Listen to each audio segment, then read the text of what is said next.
It's interesting in terms of the communique yesterday that there isn't clarity over our rights, and there also is from the DUP at this time a rejection of the rights which should be the basis of these institutions.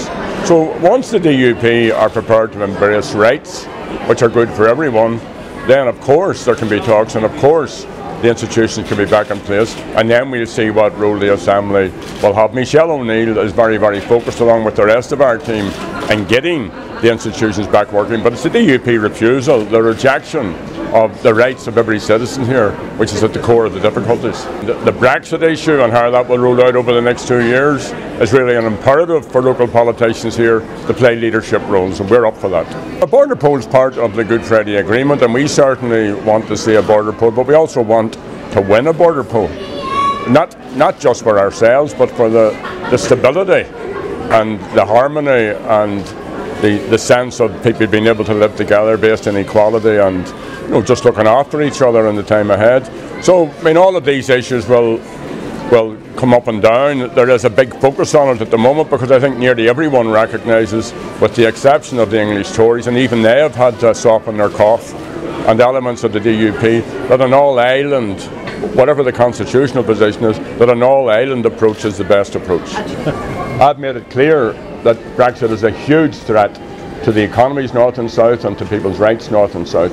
And what we have to do in terms of people's rights and in terms of making sure people have a decent standard of living is focus in on that. The issue of Irish unity, that has to be the big challenge for us, to persuade people who don't want Irish unity that that's the best option, and we're very confident about being able to do that. I don't think that any unionist should take umbrage at an Irish government minister saying he would like to see Irish unity in his political lifetime, especially given the way they're looking for reassurances every second day from the British government.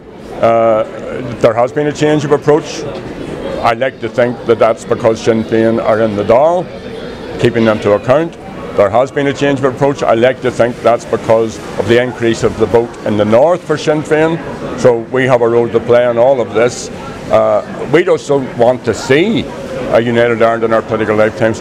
We're working for it, and that's what we want to see Simon Coveney doing. Sinn Féin, go on in us Carta agus Aontas na HÉireann, equality, rights and Irish unity.